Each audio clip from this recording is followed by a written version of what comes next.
మృతి పట్ల భారతీయ జనతా పార్టీ శాసనసభాపక్ష తరఫున సంతాపం తెలియజేస్తా ఉన్నాం. ఆమె అకాల మరణం అందరికీ దిగ్భ్రాంతికి గురి చేసింది అధ్యక్ష. చాలా చిన్న వయసులోనే ఎమ్మెల్యేగా గెలుపొందినటువంటి లాస్య గారు, గతంలో కార్పొరేటర్గా కూడా గెలిచినటువంటి అనుభవం ఉన్నటువంటి లాస్య గారు, ఒక విద్యావంతురాలు, బీటెక్ చదివినటువంటి లాస్య గారు చాలా పెద్ద భవిష్యత్తు ఉంటుందని మేము భావించాం. అందరితో కలుపుగోలుగా ఉండేటువంటి లాస్య గారు ఈరోజు మన మధ్య లేకపోవడం చాలా బాధాకరంగా ఉన్నది. మరి ఆమె ఆత్మకు శాంతి చేకూరాలని చెప్పేసి ఆ భగవంతుని ప్రార్థిస్తా ఉన్నాను అధ్యక్ష. లాస్య తండ్రి గారు కూడా 5 సార్లు ఎమ్మెల్యేగా పనిచేసినటువంటి అనుభవం ఉంది.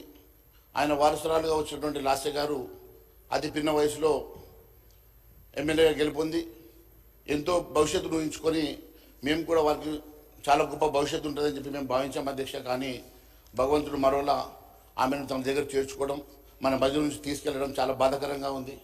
మరి వారి చనిపోయిన సందర్భంగా వారి ఆత్మకి శాంతి చేకూర్చాలని చెప్పేసి భగవంతుని ప్రార్థిస్తూ వారి కుటుంబానికి దిగ్భ్రాంతి తెలియజేసుకుంటూ మరి భారతీయ జనతా పార్టీ తరఫున ధన్యవాదాలు తెలియజేస్తున్నాను అధ్యక్ష. Thank you. శ్రీ మంత్రి పొన్నం ప్రభాకర్ గారు.